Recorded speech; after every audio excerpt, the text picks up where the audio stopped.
All right. Yeah. But speaking of Linda Sarsour, I want to go to just something you just tweeted about. You are just shocked by that people are still indulging Linda Sarsour right now. I think it was just one tweet of yours, but it did catch my eye when you put that up. And her latest call for jihad against President Trump. Yeah. So actually, see, here's the thing about Sarsour.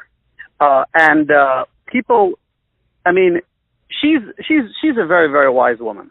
Mm-hmm. And she's very calculated.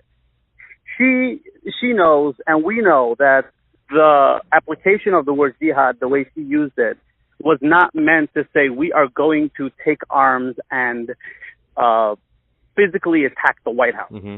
We understand that the context that she used it in, we know what she meant. But here's what is so interesting about what she did. And you know, she had a prepared speech. She wasn't just speaking and just misused the word. She planned it out. Mm-hmm. And what's very clear is that she does talk about and I'm not quoting her directly because I don't have a speech in front of her, but she talks about a permanent dissent. Mm-hmm. And she somewhat even bullies anybody who dares not take a very, very active role in dissenting against the government.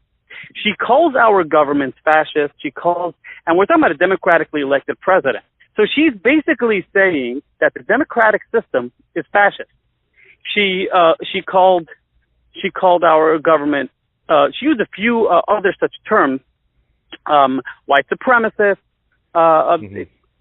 Specifically, she said white supremacists in the White House. She talked about Islamophobes, which I guess that is probably something mm-hmm. that she would be justified in. But she, in various ways, used the kind of terminology that suggested that she wasn't really calling for anti-violence, right. But she just said the word anti-violence so that she can later say, look, I said I'm anti-violence. But she used some very maybe racially charged terminology and mm-hmm. and manipulative kind of terminology that like and either you're with us or you're against us kind of thing, and how dare you turn your back on your people kind of thing. And she's so calculated. Right. But here's the thing. We can't fit all that into a tweet. But right. We could fit jihad into a tweet.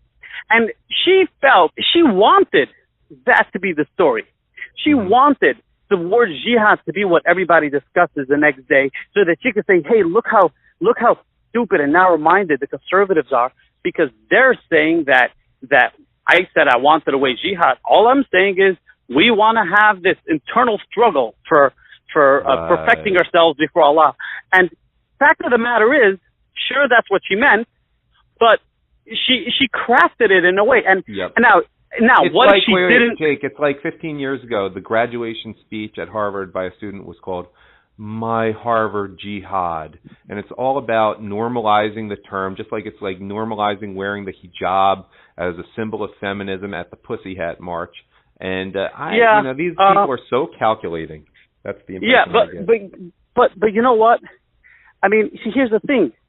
I have no problem with internal jihad. I have no problem with wearing a hijab. I mean, as someone who dresses up like what people would describe in the most polite terms as a black and white clown, mm-hmm. I am very, very happy, and as an American, very happy to support anybody's right to wear anything on any part of their body, practically, mm-hmm. especially including a hijab for religious purposes.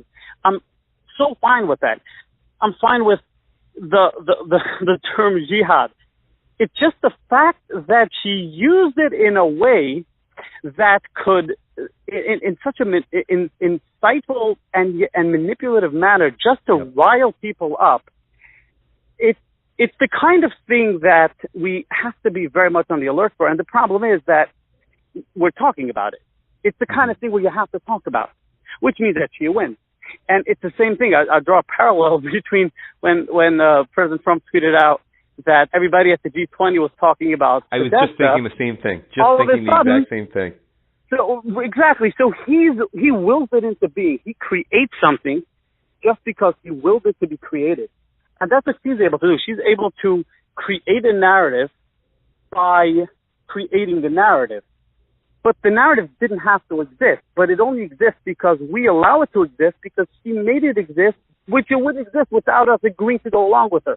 It's complicated, but it's strategy that we actually are starting to see some conservatives starting to learn how to use, but it's strategy that has been used more effectively by people who are more tuned into messaging, people with a Hollywood background, which generally tend to be on the left side of the proverbial aisle.